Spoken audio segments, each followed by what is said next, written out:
Work power energy chapter हम लोग कर रहे हैं। इसमें एक टॉपिक आता है कोलिजन। कोलिजन को थोड़ा सा देख लेते हैं, इसमें कैसे क्वेश्चन आते हैं और किस टाइप के इसके फॉर्मूले वो देख लीजिए। कोलिजन में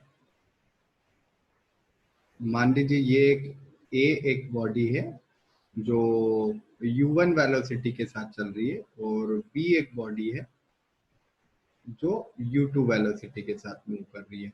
ठीक है, अब इन दोनों में अगर यहाँ पर कंडीशन लगा दें कि u1 is greater than u2 और ये स्ट्रेट लाइन में मूव कर रहे हैं, तो कुछ समय के बाद इन दोनों में कोलिजन हो जाएगा और आफ्टर कोलिजन जो a को वेलोसिटी मिली, सपोज वो वेलोसिटी है v1 और जो b को वेलोसिटी मिली वो वेलोसिटी है v2।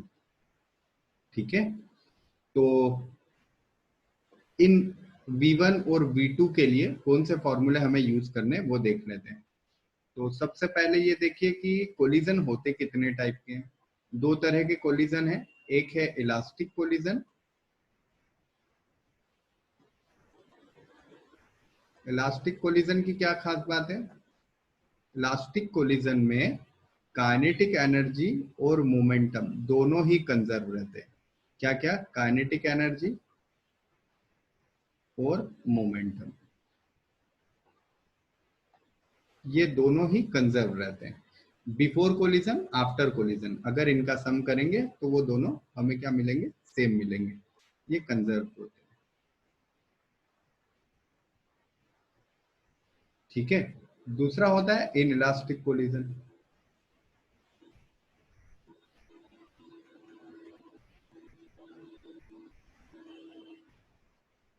इन इलास्टिक कोलिजन में मोमेंटम तो कंजर्व होता है,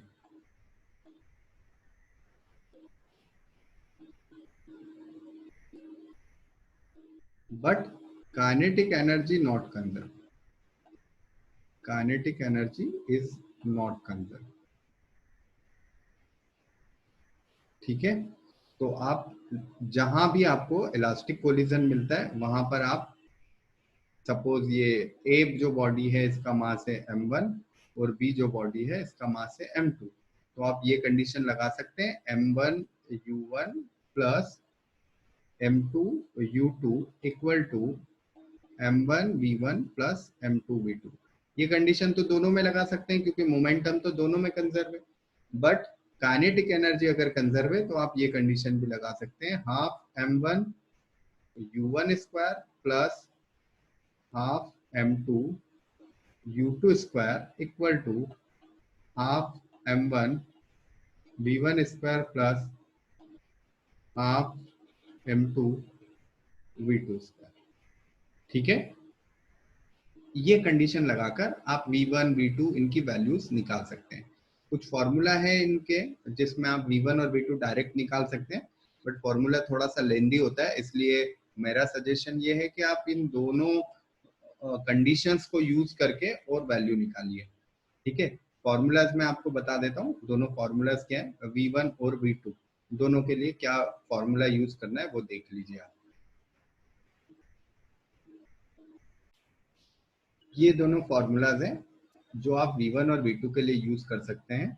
v1 equal to m1 minus m2 upon m1 plus m2 into u1 plus 2m2 u2 upon m1 plus m2, और इसी तरह से v2 के लिए आप ये फॉर्मूला यूज कर सकते हैं।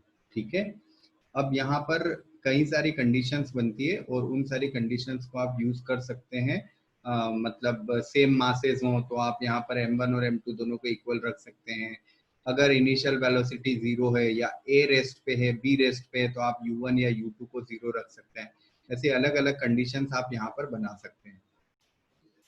ठीक है ना, ऐसी कंडीशन सपोज दोनों बॉडी के मास आइडेंटिकल हैं तो m1 equal to m2 equal to m आप पुट कर सकते हैं।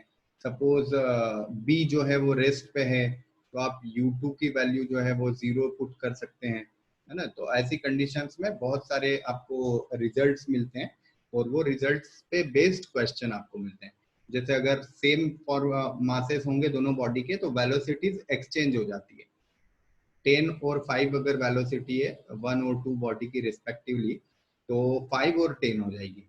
ठीक है ना। अगर इस केस में u1 इक्वल टू 10 है, u2 इक्वल टू 5 है, तो आफ्टर कोलिजन v1 जो होगी वो 5 हो जाएगी और v2 जो होगी वो 10 हो जाएगी। लेकिन ये कब है केस?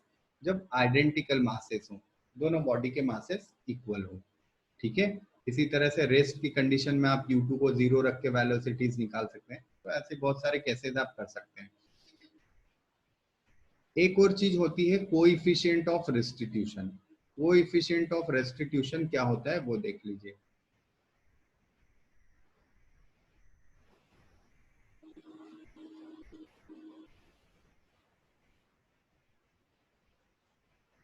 कोएफिशिएंट ऑफ रेस्टिट्यूशन, इसको हम ई से रिप्रेजेंट करते हैं और ये होता क्या है? Relative velocity of approach upon relative velocity of separation. मैंने उल्टा बोल दिया। Relative velocity of separation upon relative velocity of approach, ये होता है कोएफिशिएंट ऑफ रेस्टिट्यूशन। और इसकी क्या खास बात है? इसकी खास बात ये है कि अगर इसकी वैल्यू 0 है तो इसका मतलब है कि परफेक्टली इन इलास्टिक कोलिजन है, परफेक्टली इन इलास्टिक।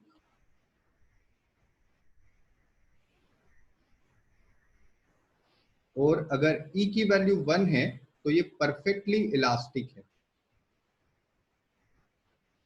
और अगर E की वैल्यू 1 और 0 के बीच में है, E की वैल्यू 1 और 0 के बीच में है, तो ये प्रैक्टिकल कोलिजन होता है, जो कि हमारे होते हैं। ना परफेक्टली इलास्टिक कोलिजन होते हैं, ना परफेक्टली इनइलास्टिक होते हैं। सारे कोलिजन जो होते हैं वो कैसे होते हैं? प्रैक्टिकल कोलिजन होते हैं। तो प्रैक्टिकल वैल्यूज ई की हमेशा ही 0 और 1 के बीच आती है। और ये वैल्यूज के लिए हमें v1 v2 u1 u2 के लिए यहाँ से रिलेशन पता चल जाता है। जब हमें क्वेश्चन में दिया होता है कि ये परफेक्टली इलास्टिक है, परफेक्टली इनइलास्टिक है, या ई की वैल्यू 0.5 है, 0.6 है, तो हमें v1 v2 u1 u2 के बीच में एक रिलेशन पता चल जाता है। इस तरह से इन क्वेश्चंस को सॉल्व किया जाता है।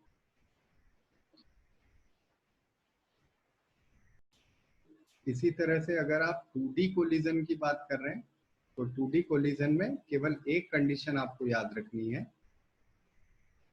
वो है मोमेंटम ऑफ एक्स डायरेक्शन और मोमेंटम ऑफ वाई डायरेक्शन। इसको कंजर्व करना है आपको। तो एक फिगर देख लीजिए। इस फिगर से आपको समझ आएगा। ये बॉडी ए है, ये u1 वेलोसिटी के साथ मूव कर रही है। बॉडी बी है जो u2 वेलोसिटी के साथ है।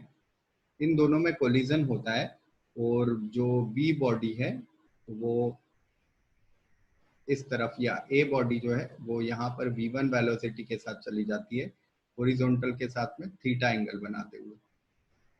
और इसी तरह से जो बी बॉडी है वो यहाँ पर हॉरिजॉन्टल के साथ में थीटा 2 एंगल बनाते हुए v2 वेलोसिटी के साथ चली जाती है। ये थीटा 2 एंगल है और ये थीटा 1 एंगल है। तो ऐसे केस में आपको कंजर्वेशन ऑफ मोमेंटम में एक्स डायरेक्शन का मोमेंटम भी कंजर्व करना है और वाई डायरेक्शन का मोमेंटम भी कंजर्व करना है। तो delta P X equal to B 0 और delta P Y equal to B 0। अब इसे कैसे लिखेंगे आप? m1 u1 plus m2 u2 equal to, ये तो एक्स डायरेक्शन का है। सो एक्स डायरेक्शन में वेलोसिटी कैसी हुई? v1 cos थीटा या cos थीटा 1, और यहाँ हुई v2 cos थीटा 2। मासेस तो m1 है और m2 है, ये गिवन है m1 and m2 masses. So m1 v1 cos theta 1 plus m2 v2 cos theta 2। और जब delta P Y equal to 0, मतलब वाई डायरेक्शन के मोमेंटम की बात करेंगे, तो इनिशियली तो वाई डायरेक्शन में 0 है, फाइनली कितना है? m1 v1 sin theta 1 minus m2 v2 sin theta 2। बस इन दो इक्वेशन से आपका 2 डायमेंशनल कोलिजन जो है वो कंप्लीट हो जाता है, अगर इन दोनों को आप यूज करते हो तो। ठीक है। यही सारे फॉर्मूले यूज करके और हमें कोलिजन के क्वेश्चंस करना है। तो कोलिजन के कुछ प्रैक्टिस क्वेश्चन हम देख लेते हैं अगले लेक्चर में। इन सारे फॉर्मूलेस को एक बार अच्छे से आप देख लो।